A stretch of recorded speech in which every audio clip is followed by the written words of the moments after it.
রাজশাহী বিশ্ববিদ্যালয়ে আন্তঃবিভাগ ক্রীড়া প্রতিযোগিতায় ওয়াটার পোলোর খেলোয়াড় ছিলেন শিক্ষার্থী সাইমা হোসেন। রোববার বিকেলে আরেকজন খেলোয়াড়কে সঙ্গে নিয়ে তিনি ক্যাম্পাসের সুইমিং পুলে প্রশিক্ষণ নিতে যান। পানিতে নেমে কয়েকবার সুইমিং পুলের এপার থেকে ওপার আসা যাওয়া করার সময় হঠাৎ তলিয়ে যান। এ সময় পুলে থাকা অন্যরা আশপাশের লোকজনকে ডেকে সাইমাকে উদ্ধার করে বিশ্ববিদ্যালয়ের মেডিকেলে নিয়ে যান। সেখান থেকে রাজশাহী মেডিকেল কলেজ হাসপাতালে পাঠালে চিকিৎসকরা মৃত ঘোষণা করেন। তবে শিক্ষার্থীদের অভিযোগ, সাইমা সুইমিং পুলে ডুবে গেলেও সেখানে ইনস্ট্রাক্টর ছিলেন না। জরুরি অবস্থায় জীবন রক্ষার কোনো সরঞ্জামও ছিল না। বিশ্ববিদ্যালয় মেডিকেলে অক্সিজেন পাওয়া যায়নি। কর্তৃপক্ষের উদাসীনতায় এমন মৃত্যু।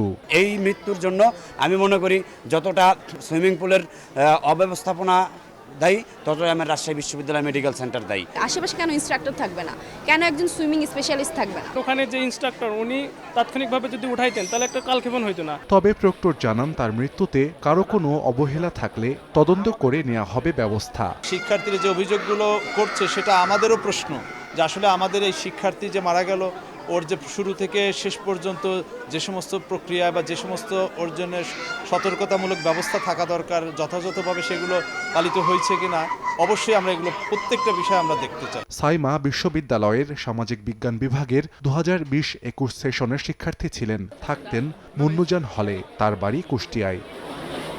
সময় সংবাদ, রাজশাহী।